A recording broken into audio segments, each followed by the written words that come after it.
नमस्कार, मी assistant professor Jaya Kawale, GS college of commerce वर्धाच्या ई लर्निंग प्लॅटफॉर्मवर आपणा सर्वांचे स्वागत करते। विद्यार्थी मित्रांनो, आजचा आपला लेक्चर बीकॉम सेमिस्टर 6 साठी financial accounting unit number 2 fire insurance claim आणि प्रॉब्लेम नंबर आज बघत आहोत आपण प्रॉब्लेम नंबर 10। ओके, तर 9 प्रॉब्लेम आपले जवळपास झालेले आहे आणि ज्या पद्धतीने आपण प्रत्येक एका नवीन प्रॉब्लेम मध्ये एक नवीन पॉइंट घेण्याचा किंवा नवीन पॉइंट डिस्कस करण्याचा प्रयत्न केलेला आहे। आय होप ते तुमच्या एमसीक्यू पेपरच्या दृष्टिकोनातून तुम्हाला युजफुल असेलच। बट आजचा हा आपला शेवटचा प्रॉब्लेम आपण या ठिकाणी बघत आहोत फायर इन्शुरन्स क्लेमसाठी आणि यामध्ये सुद्धा आपल्याला काहीतरी एक नवीन आणि वेगळी माहिती दिलेली आहे। त्याला आपल्याला आपल्या फायर इन्शुरन्स क्लेमच्या सोल्युशनमध्ये कशा पद्धतीने कन्वर्ट करायचं किंवा कशा पद्धतीने त्याला यूज करायचं आहे ते आता आपण बघणार आहोत। तर प्रॉब्लेमची लिंक डिस्क्रिप्शन बॉक्समध्ये तुम्हाला दिलेली असेलच। डिस्क्रिप्शन बॉक्समधनं लिंक ओपन करून प्रॉब्लेम आपल्या नोटमध्ये नोट डाऊन करायचा आहे आणि शक्य असेल तर तुम्ही स्वतः सोल्युशन सॉल्व्ह करून बघू शकता आणि जर शक्य नसेल, कारण हा प्रॉब्लेम थोडा आणि खरंच वेगळा आहेच, त्यामुळे तुम्ही तुम्हाला व्हॅल्यू सर्च करताना थोडी अडचण या ठिकाणी जाऊ शकते, त्यामुळे तुम्हाला यासाठी व्हिडिओ कंटिन्यू बघायचा आहे। ओके, चला तर क्वेश्चन बघूया। लिंक मधून तुम्हाला नोटमध्ये नोट करून ठेवायचंच आहे। क्वेश्चन आहे, प्रॉब्लेम आहे, on 1 July 1997 there was devastating fire in the godown of Fireproof of Equipment Manufacturing Limited, okay, which completely destroyed the stock and also other books of records. Okay, G company आहे fireproof of equipments manufacturing limited, या कंपनीमध्ये आग लागलेली आहे आणि आगीमुळे completely goods आणि completely stock आणि जे अदर्स रेकॉर्ड बुक्स असेल ते कम्प्लिटली डिस्ट्रॉय झालेले आहे। However they are able to obtain the following information from their income tax and sales tax consultants. परंतु त्यांचे बुक्स डिस्ट्रॉय झालेले आहे, त्यामुळे त्यांच्याकडे जर माहिती मिळू शकत नाही, परंतु त्यांचे जे इन्कम टॅक्स आणि सेल्स कन्सल्टंट्स होते त्यांच्याकडून त्यांनी फॉलोविंग माहिती मिळवण्याचा प्रयत्न केलेला आहे। तर बघूया काय माहिती दिलेली आहे। सर्वात आधी सेल दिलेला आहे for the year up to 31 March 1997। Okay, कुठल्या इयर साठी? 31 मार्च 1997 साठी। ओके, आता बघा फायर कधी झालेलं आहे यावरून आपल्याला कळेल की आपलं आर्थिक वर्ष कोणतं आहे। फायर झालेला आहे 1 जुलै 1997, म्हणजेच यावरून आपण अंदाज लावू शकतो की हे जे आर्थिक वर्ष आहे करंट इयर हे केव्हापासून सुरू झालेलं असेल? 1 एप्रिल 1997। ओके, आणि जो सेल दिलेला आहे for the year up to 31 March 1997 म्हणजे प्रिव्हियस इयर साठीचं सेल्स आपल्याला दिलेले आहे। अप टू म्हणजे 31 मार्च पर्यंतचा सेल आपल्याला दिलेला आहे, म्हणजे मागील वर्षाचं सेल्स आहे ते, आणि ते आपल्याला घ्यायचं आहे ट्रेडिंग अकाउंटमध्ये। Okay, then for April and May 1997। Okay, आता बघा या ठिकाणी फक्त 2 महिन्याचं सेल दिलेलं आहे, एप्रिल आणि मे। ओके, बट आग कधी लागलेली आहे? जुलै महिन्यामध्ये 1 तारखेला। पण जून महिन्याचं काय? जून महिन्यासाठी तर आपल्याला सेल दिलेला नाहीये, तर त्यासाठी सुद्धा आपल्याला या ठिकाणी इन्फॉर्मेशन सांगितली राहील। आणि यामध्ये हा असा प्रॉब्लेम आहे की जे करंट इयर आहे, करंट इयरमध्ये 3 महिने आर्थिक वर्ष कंप्लीट झाल्यानंतर 4थ्या महिन्याच्या 1 तारखेला त्या ठिकाणी आग लागलेली आहे, परंतु यामध्ये इन्फॉर्मेशन देताना फक्त 2 महिन्याची माहिती दिलेली आहे आणि 1 महिन्याची जी माहिती आहे जूनची ही आपल्याला फाइंड आउट करायची आहे। ती कशी करायची ते बघूया। त्यानंतर परचेसेस सुद्धा for the year up to 31 March 1997 मागील वर्षाचं परचेसेस ट्रेडिंग अकाउंटमध्ये जाणार। Then for April and May 1997 current इयरच्या 2 वर्षाचं परचेस दिलेलं आहे। देन आहे stock as at 1 April 1996। Okay, 1 April 1996 ला जे आर्थिक वर्ष सुरू झालेलं आहे त्याचं ओपनिंग स्टॉक आहे आणि 31 मार्च 1997 ला जो दिलेला आहे तो क्लोजिंग स्टॉक आहे। Okay, then wages for the year 31 March 1997 मागील वर्षाचं वेजेस आहे ट्रेडिंग अकाउंटमध्ये जाणारं। आणि नेक्स्ट आहे other expenses as for the year 31 March 1997. आणि अदर डायरेक्ट एक्सपेन्सेस जो आहे ते सुद्धा मागील वर्षाचा आहे, ट्रेडिंग अकाउंट मध्ये जाणार आहोत. ओके. देन फर्दर इन्फॉर्मेशन बघूया काय दिलेली आहे. फर्स्ट बघूया, the sales and purchases for June 1997 may be assume as having been made at the same rate as in the past 2 months. Okay.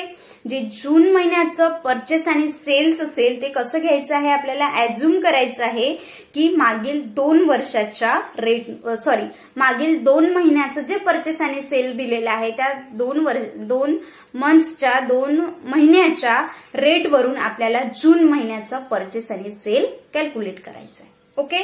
Next, in April 1997, a theft had taken place as a result of which goods of the value of rupees 6,000 were lost.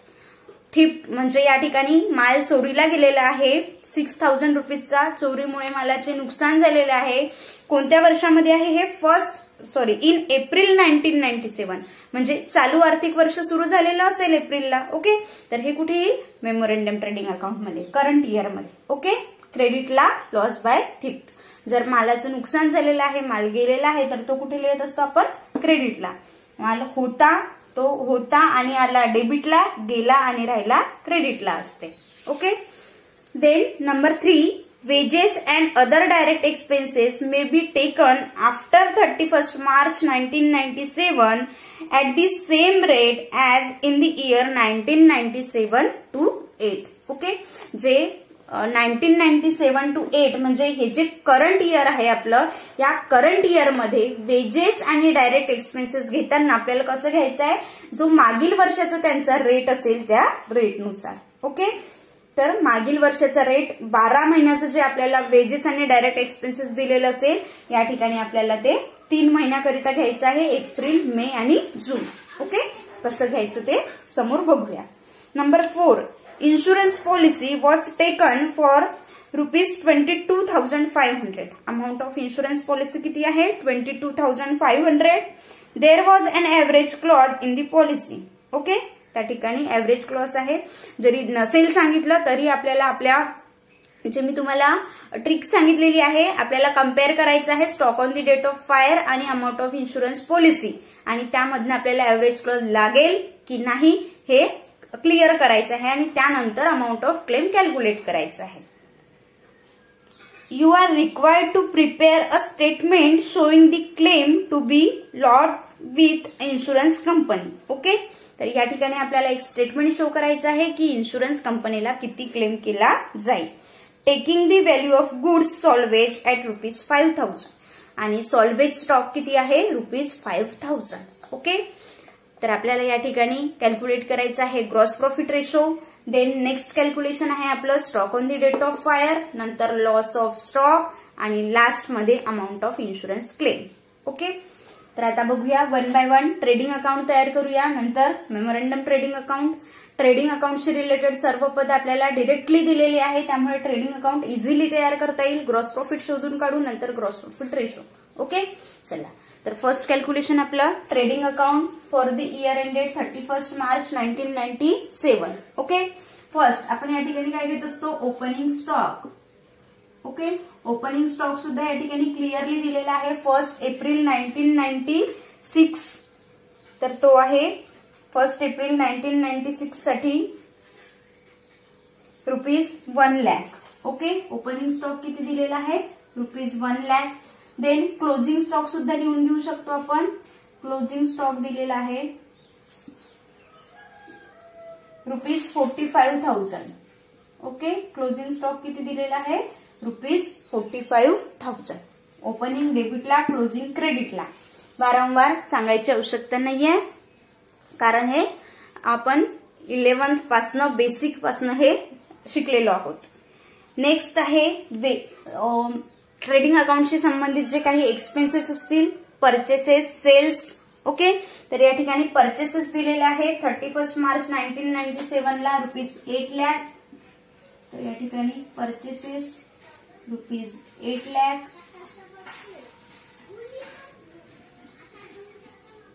Okay. Then sales, परचेसेसच्या अगदी खाली आपल्याला sales दिलेला आहे. Sorry, sales आहे rupees 8 lakh. Okay. आणि सेल्सच्या खाली अगदी आपल्याला परचेसेस दिलेले आहे 3,65,000. परचेसेस आहे 3,65,000. ओके. देन वेजेस, जे other expenses, other direct expenses आणि वेजेस ट्रेडिंगच्या डेबिटला येणार आहे ते वेजेस दिलेला आहे 1,08,000. ओके. आणि त्यानंतर आहे direct expenses. Okay. Direct expenses सुद्धा आपल्याला दिलेला आहे 31 मार्च 1997 साठी 72,000. तर या ठिकाणी डायरेक्ट एक्सपेन्सेस घेतले मी 72,000. आणि या पद्धतीने आपले सर्व पॉइंट्स जवळपास झालेले आहेत. तर आता याचं ट्रेडिंग अकाउंटचं बॅलन्सिंग करूया. ट्रेडिंग अकाउंटचा बॅलन्सिंग केल्यानंतर आपल्याला ग्रॉस प्रॉफिट शोधून काढायचं आहे. ग्रॉस प्रॉफिट वरनं आपण ग्रॉस प्रॉफिट रेशो काढूया आणि ग्रॉस प्रॉफिट रेशोचा यूज मेमोरंडम ट्रेडिंग अकाउंट मध्ये करूया. ओके. ग्रॉस प्रॉफिट शोधून काढत असताना सर्व पद झाले आपले, बघून घ्यायचं. Opening stock, closing stock, purchase, sales आणि इतर एक्सपेन्सेस, डायरेक्ट एक्सपेन्सेस. ओके. क्रेडिटची टोटल करतो म्हटलं तर 8,45,000. ओके. 8,45,000 मधनं डेबिट साइड लेस करा. डेबिट साइड लेस केल्यानंतर आपल्याला ग्रॉस प्रॉफिट मिळते या ठिकाणी rupees 2 lakh. Okay. Gross profit किती आहे? रुपीज 2 लाख. टोटल होऊन जाईल 8,45,000. ओके. आता ग्रॉस प्रॉफिट रेशो काढायचं झाला तर ग्रॉस प्रॉफिट रेशो तुम्ही अगदी हे ट्रेडिंग अकाउंटच्या खाली सुद्धा तयार करू शकता. ग्रॉस प्रॉफिट रेशो कसा कॅल्क्युलेट करत असतो आपण? Gross profit divided by sales multiply by 100. कारण ग्रॉस प्रॉफिट नेहमी कशावर असते? जीपीआर सेल्सवर. ओके. ग्रॉस प्रॉफिट किती आलेला आहे? रुपीज 2 लाख.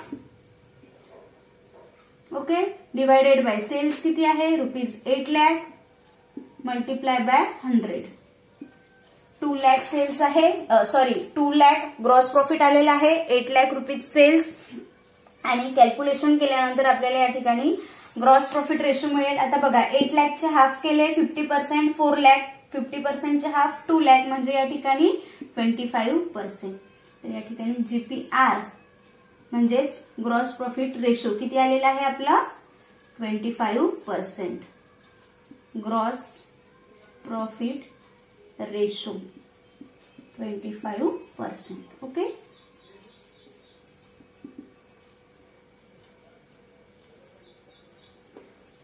ठीक आहे. तर ट्रेडिंग अकाउंट ही नवीन बाब नाही आहे, हे आपल्याला माहितीच आहे. यावरून आपण ग्रॉस प्रॉफिट आणि ग्रॉस प्रॉफिट रेशो कॅल्क्युलेट केलेला आहे. आता आपल्याला बघायचं आहे मेमोरंडम ट्रेडिंग अकाउंट.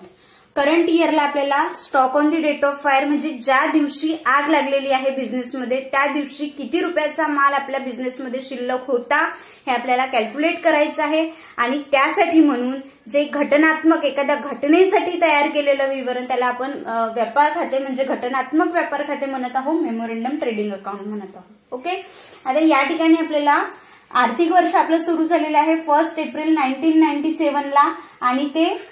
आणि त्या दिवशी आपल्याला ज्या दिवशी आग लागलेली आहे त्या दिवसापर्यंतच आपल्याला करायचं आहे. तर आग कधी लागलेली आहे? 1 जुलै 1997 ला. तर या ठिकाणी 30 जून 1997 पर्यंतच आपल्याला हे मेमोरंडम ट्रेडिंग अकाउंट करायचं आहे. म्हणजे किती महिन्याकरिता आहे? एप्रिल, मे आणि जून 3 महिन्याकरिता आहे. दिली जाणारी जी माहिती आहे, दिलेली जी माहिती आहे ही फक्त 2 महिन्याची दिलेली आहे. 1 महिन्याची आपल्याला शोधून काढायची आहे. तर ती कशी काढायची तर ते आता आपण बघूया. आता बघा, सर्वात आधी आपण या ठिकाणी ओपनिंग स्टॉक घेत असतो. जो मागील वर्षाचा क्लोजिंग स्टॉक आहे तो या वर्षाचा करंट इयरचा ओपनिंग स्टॉक असेल. तर ओपनिंग स्टॉक मध्ये कोणाला काही प्रॉब्लेम नाही. जो क्लोजिंग स्टॉक आहे 45,000 तो या ठिकाणी ओपनिंग स्टॉक म्हणून येईल. ओके. देन आपण या ठिकाणी घेत असतो परचेसेस. ओके. आता हे जे परचेसेस आहे ते परचेसेस आपल्याला दिलेलं आहे 24,000. ओके, हे कधीच आहे? एप्रिल आणि मे. ओके, आता आपल्याला यामध्ये जूनचं ऍड करायचं आहे आणि मग आउटर कॉलम मध्ये अमाऊंट काढायची. आता बघा, हे जे जून महिन्याचं जे परचेस किंवा सेल्स राहणार आहे ते कसं सांगितलं त्यांनी की या रेटनुसार, म्हणजे एप्रिल आणि मेचा जो रेट असेल त्या रेटनुसार जूनचं परचेस राहील. ओके, आता किती रेट आहे, म्हणजे एप्रिलमध्ये नेमकं परचेस किती झालेलं आहे किंवा मे मध्ये नेमकं परचेस किती झालेलं आहे हे आपल्याला कसं माहिती असणार? कारण त्यांनी डिरेक्टली आपल्याला 2 महिन्याचा कंबाईन करून दिलेला आहे, बरोबर आहे. पण एप्रिलचं किती आणि मे महिन्याचं किती असं सेपरेट सांगितलेलं आहे का? नाही सांगितलं. मग आपण काय गृहीत धरू शकतो या ठिकाणी की हे जे 24,000 आहे, हे जे 24,000 आहे, यापैकी अर्ध परचेस जे आहे ते एप्रिल महिन्याचं असेल आणि अर्ध परचेस जे आहे ते मे महिन्याचं असेल, बरोबर आहे. म्हणजे 24,000 पैकी 12,000 एप्रिल महिन्याचं परचेस असेल आणि 12,000 मे महिन्याचं परचेस असेल. ओके, आता घ्यायचं आपल्याला जूनचं. तर जूनचं परचेस त्यांनी कसं सांगितलेलं आहे की जे जूनचं परचेस आहे ते घ्यायचं आहे may be assume as having been made at the same rate as in the past 2 months. कसं घ्यायचं आहे? सेम रेटनुसार घ्यायचं आहे. मग यांचा रेट किती होता? 12,000. ओके, मग जूनचं सुद्धा आपल्याला सेम रेटनुसार घ्यायचं आहे. तर किती घेऊ आपण? 12,000. म्हणजे जून मध्ये सुद्धा किती परचेस केलं जाईल असं ऍज्युम करायचं आहे आपल्याला? ₹12,000. ओके, कळत आहे? टोटल आपल्याला परचेस दिलेलं होतं 24,000. त्यापैकी आपण एप्रिल आणि मेचं बायफर्केट करू शकत नाही की एप्रिलमध्ये किती झालेलं आहे आणि मे मध्ये किती झालेलं आहे. आणि आता आपल्याला जूनचं तर काढायचं आहे. तर मग कसं काढायचं? तर आपण जे 24,000 टोटल परचेस आपल्याला दिलेलं आहे, आपण असं ऍज्युम केलं की हाफ परचेस जे आहे त्यापैकी एप्रिलमध्ये केलेलं असेल आणि हाफ जे आहे ते मे मध्ये केलेलं असेल. आणि मग प्रत्येक मंथचा त्यांचा जो रेशो आहे, जो रेट आहे तो किती झालेला आहे? 12,000. मग एप्रिलमध्ये 12,000चे गुड्स परचेस केले, मे मध्ये 12,000चे गुड्स परचेस केले, तर जूनमध्ये सुद्धा कितीचे करेल? 12,000चे. असं या ठिकाणी ऍज्युम करायचं आहे. आणि जूनचं परचेस काढलेलं आहे आपण ₹12,000. आणि या ठिकाणी टोटल परचेस होऊन जाईल 36,000. टोटल तिन्ही महिन्याचं परचेस किती होईल या ठिकाणी? 36,000. ओके, त्याच पद्धतीने सेल्स घ्यायचं आहे. ओके, आता सेल्स किती दिलेलं आहे आपल्याला? 80,000. ओके, सेल्स किती दिलेलं आहे? ₹80,000. तर हे सेल्स आहे एप्रिल आणि मे. किती आहे? 80,000. आता सेल्स सुद्धा purchase and sales both are as the rate of past 2 months घ्यायचंय. ओके, तर आता या ठिकाणी सेल्स सुद्धा आपल्याला तसं करायचंय. टोटल एप्रिल आणि मे दोन्हीचं टोटल सेल्स किती झालेलं आहे? 80,000. परंतु एप्रिलमध्ये किती सेल्स केलेलं आहे, मे मध्ये किती सेल्स केलेलं आहे गिव्हन आहे का? नाही. मग काय करायचं? ऍज्युम करायचं की हाफ सेल्स जे आहे ते एप्रिलमध्ये केलेले असेल आणि उर्वरित जे हाफ आहे ते मे मध्ये असेल. म्हणजे 80,000चे हाफ 40,000 सेल्स हे एप्रिलमध्ये झालेलं आहे आणि 40,000 जे आहे ते मे मध्ये झालेलं असेल. ओके, मग जून मध्ये किती असणार? तर यांच्या रेटनुसार एप्रिलमध्ये 40,000 आहे, मे मध्ये 40,000 आहे, जूनमध्ये सुद्धा किती असेल? 40,000. ओके, तर जूनचं सेल सुद्धा आपल्याला किती घ्यायचं आहे? ऍड करायचं आहे. जूनसाठी किती आहे? 40,000. ओके, 1,20,000 आउटर कॉलम मध्ये सेल्सची अमाऊंट आपण काढलेली आहे. क्लिअर आहे? परचेस आणि सेल्स. ओके, मागील 2 महिन्याच्या आधारावर आपल्याला घ्यायचं आहे आणि मागील 2 महिन्याचा रेट आपण या टोटल गिव्हन असलेल्या परचेस आणि सेल वरून काढलेला आहे, 24 वरून आणि 80,000 वरून. आणि जो एप्रिल मे मागील वर्षाचा जो रेट आहे आणि त्याच रेटनुसार आपण जूनचं परचेस आणि जूनचं सेल घेतलेलं आहे. ओके, त्यानंतर आपल्याला थर्ड दिलेलं होतं, सेकंड ऍडजस्टमेंट आहे theft, loss by theft. Okay, किंवा गुड्स स्टोलन बाय थिफ्ट. तर आपण या ठिकाणी गुड्स स्टोलन, गुड्स गेले तर ते कुठे घेत असतो? क्रेडिटला. एप्रिल 1997 मध्ये, या म्हणजे करंट इयर मध्ये आहे, तर या ठिकाणी गुड्स स्टोलन. ओके, तर गुड्स स्टोलन किती आहे? कॉस्ट किती आहे? 6,000. ओके, 6,000चे गुड्स स्टोलन आहे किंवा लॉस बाय थिफ्ट आपण याला म्हणू शकतो. ओके, चोरा म्हणजे चोरीमुळे जो नुकसान झालेला माल आहे किंवा चोरांनी चोरून नेलेला जो माल आहे, माल जर आपल्या बिझनेसमधून गेला तर ट्रेडिंगच्या क्रेडिटला घेतो आपण. क्लिअर. देन थर्ड आहे wedges and other direct expenses may be taken after 31 March 1997 at the same rate as in the year 1997 to 8. आता जे वेजेस आणि डायरेक्ट एक्सपेन्सेस आहे, हे वेजेस आणि डायरेक्ट एक्सपेन्सेस आपल्याला मागील वर्षाच्या आधारावर घ्यायचं आहे. तर मागील वर्षाला बघा, मागील वर्षाला जे हे टोटल वेजेस आहे 1,08,000. ओके, किती महिन्याचं आहे हे? 12 महिन्याचं, 12 मंथ. तर आता आपल्याला या ठिकाणी किती मंथसाठी घ्यावं लागेल? एप्रिल, मे आणि जून, 3 मंथसाठी. तर मग 12 मंथसाठी 1,08,000 आहे, तर 3 मंथसाठी किती राहील? तर आपण याला क्रॉस मल्टिप्लिकेशन करू शकतो की 12 मंथसाठी 1,88,000 आहे, तर 3 मंथसाठी किती असेल? ओके, तर या ठिकाणी 1,08,000 मल्टिप्लाय बाय 3 डिवायडेड बाय 12. या पद्धतीने आपण वेजेस आणि जे डायरेक्ट एक्सपेन्सेस आहे त्यांची अमाऊंट काढू शकतो. तर या ठिकाणी लिहूया वेजेस. ओके, वेजेस कसं कॅल्क्युलेट करायचं आहे? 1,08,000 multiply by 3 divided by 12. Okay, म्हणजे करंट इयरचं आपल्याला वेजेस मिळेल 3 महिन्यासाठी 27,000. मागील वर्षाच्या बेसवर घ्यायचं आहे. मागील वर्षाचं जे टोटल वेजेस आहे 1,08,000 आहे आणि म्हणून आपण या ठिकाणी आपल्याला फक्त 3 महिन्याचं घ्यायचं आहे 27,000. त्याच पद्धतीने डायरेक्ट एक्सपेन्सेस सुद्धा. तर डायरेक्ट एक्सपेन्सेस बघा किती दिलेला आहे. डायरेक्ट एक्सपेन्सेस किती आहे? 72,000. 72,000 12 मंथसाठी आहे. 3 मंथसाठी किती राहील? तर 72,000 multiply by 3 divided by 12. Same याच पद्धतीने वेजेसचं जसं कॅल्क्युलेशन केलं तसं करायचं आहे. तर ते येत आहे आपलं 18,000. Okay, 72,000 multiply by 3 divided by 12. तर वेजेस डायरेक्ट एक्सपेन्सेस सुद्धा किती येत आहे आपलं? 18,000. ओके, झालं. आता मेमोरंडम ट्रेडिंगशी रिलेटेड सर्व पदं आपण वेगवेगळे घेतलेले आहे. Opening stock, purchase, sales, wages, direct expenses आणि जे गुड्स स्टोलन होतं ते क्रेडिटला घेतलं. आता काय करायचं आहे आपल्याला? ग्रॉस प्रॉफिट घ्यायचं आणि डेबिटला ग्रॉस प्रॉफिट घेतल्यानंतर बॅलन्सिंग करून आपल्याला stock on the date of fire calculate करायचं. ग्रॉस प्रॉफिट किती घ्यायचं आहे? रेशो आपल्याला दिलेला आहे 25%. 25% कशावर घेत असतो आपण? सेल्सचे 25%. तर 25% ऑन सेल्स म्हणजे 1,20,000 चे 25% ग्रॉस प्रॉफिट येईल. तर या ठिकाणी ग्रॉस प्रॉफिट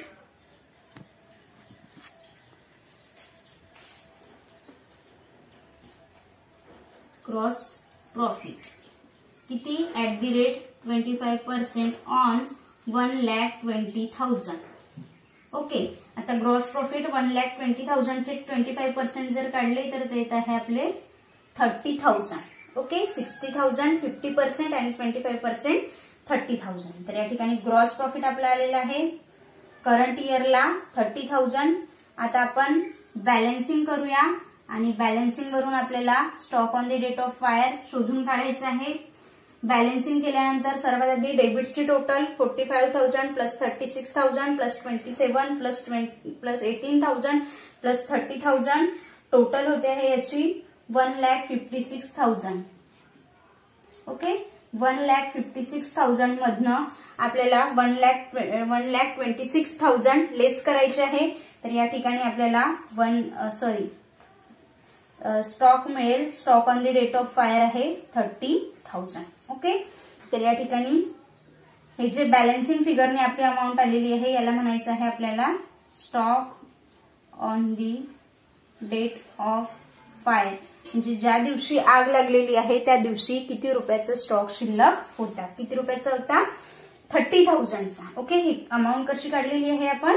बॅलन्सिंग फिगरने. ओके, तर बॅलन्सिंग फिगरने आपली अमाऊंट आलेली आहे 30,000. टोटल होते आहे इथे 1,56,000. क्लिअर? टोटल मेमोरंडम ट्रेडिंग अकाउंटची झालेली आहे 1,56,000. आपल्याला stock on the date of fire मिळालेला आहे 30,000.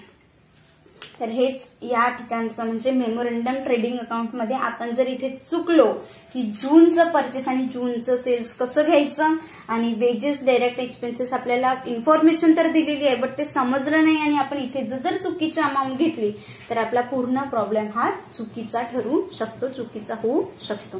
त्यामुळे इथे व्यवस्थित वाचून समजून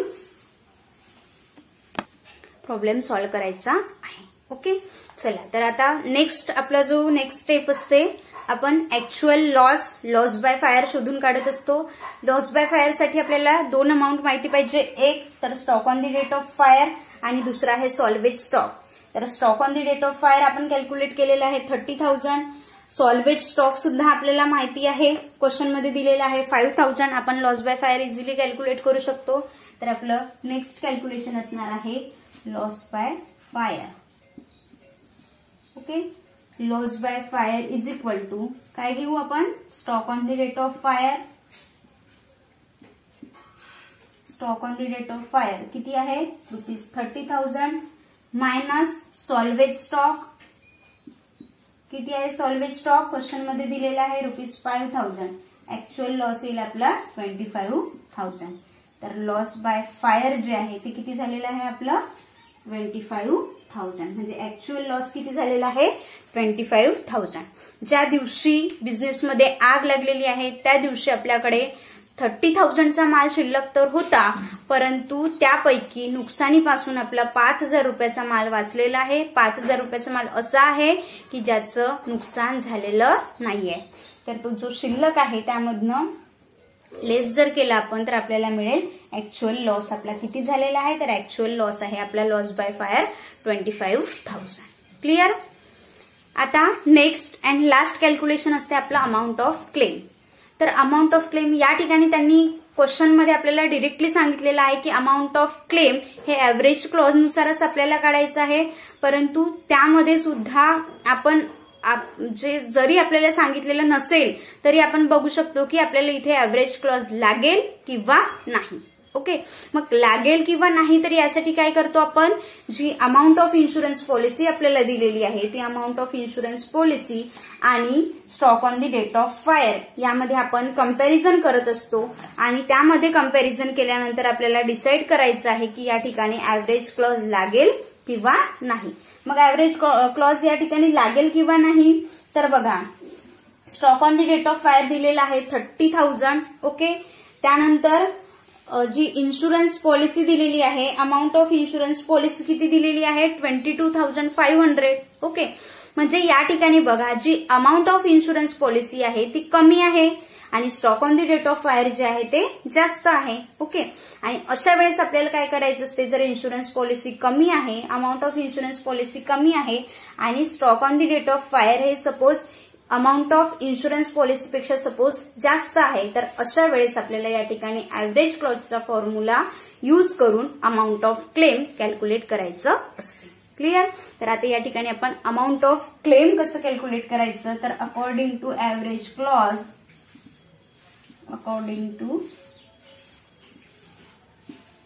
average clause claim will be, claim किती असेल तर क्लेम आपल्याला काढायचं आहे formula amount of claim.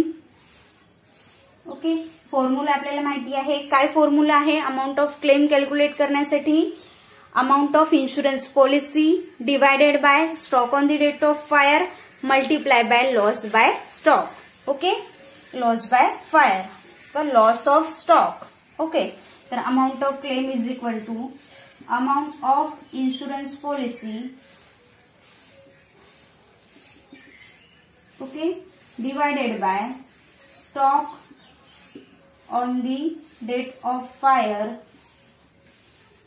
multiply by loss of stock.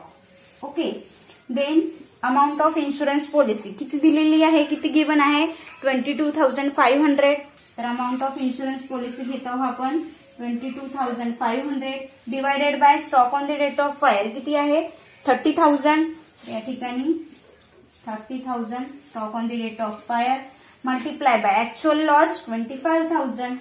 Okay, याचं जर कॅल्क्युलेशन करतो म्हटलं आपण तर या ठिकाणी 22,500 डिवायडेड बाय 30,000 मल्टिप्लाय बाय 25,000 आपल्याला या ठिकाणी मिळेल 18,750. ओके, 18,750. तर आपला अमाऊंट ऑफ क्लेम किती आहे? ₹18,750. म्हणजेच ही जी कंपनी आहे ही कंपनी त्यांच्या झालेल्या लॉस करिता इन्शुरन्स कंपनीकडे किती रुपयाचा क्लेम करू शकते? 18,750. Stock on the date of fire 30,000 आहे. लॉस झालेला आहे आपला 25,000. इन्शुरन्स पॉलिसी आहे 22,500. त्यापैकी इन्शुरन्स क्लेम करायचा किती? लॉस झालेला आहे तेवढा करायचा की जेवढी पॉलिसी घेतलेली आहे तेवढा करायचा की आपला ऍक्च्युअल लॉस झालेला आहे तेवढा करायचा? तर हा कसाही कितीही न करता आपल्याला ऍव्हरेज क्लॉज या फॉर्म्युल्यानुसार जो आपला क्लेम येईल त्या क्लेमनुसार आपल्याला इन्शुरन्स क्लेम करायचा आहे. आता होऊ शकते एखादी फॉर्म्युला तुम्हाला विचारले जाऊ शकते किंवा नेमकं लॉस ऑफ स्टॉक कसं काढायचं याचं एखादी फॉर्म्युलाचे सूत्र विचारले जाऊ शकते, बरोबर आहे. किंवा तुम्हाला सिच्युएशन दिलेली जाऊ शकते, अमाऊंट ऑफ इन्शुरन्स पॉलिसी एवढी आहे, stock on the date of fire एवढा आहे, लॉस ऑफ स्टॉक एवढा आहे, तर अमाऊंट ऑफ क्लेम किती असेल. ओके, म्हणजे एमसीक्यू साठी छोटे छोटे क्वेश्चन यामध्ये कसे बनू शकतात याचा अंदाज तुम्हाला या ठिकाणी लावायचा आहे.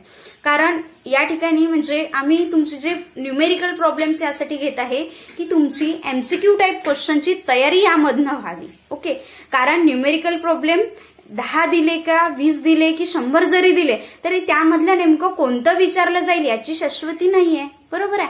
त्यामुळे तुम्हाला जर सपोज आम्ही 10 प्रॉब्लेम 8 प्रॉब्लेम 10 प्रॉब्लेम जर न्यूमेरिकल शिकवले वेगवेगळ्या टाईपचे तर त्यामधनच आणि एमसीक्यू त्यामधनच निघणार आहे ना, बरोबर आहे. छोट्या क्वेश्चन मधनच लहान क्वेश्चन निघणार आहे, लहान मधनं मोठा क्वेश्चन आपल्याला सॉल्व्ह करता येणार नाही.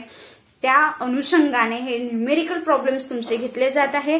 अपेक्षा करते की ते प्रॉब्लेम्स तुम्ही सर्व व्यवस्थित बघावे, समजून घ्यावे, त्यानंतर तुम्ही स्वतः एमसीक्यू सॉल्व्ह करून बघावे. जर काही अडचणी येत असेल तर क्लिअरली आम्हाला तुम्ही विचारू शकता.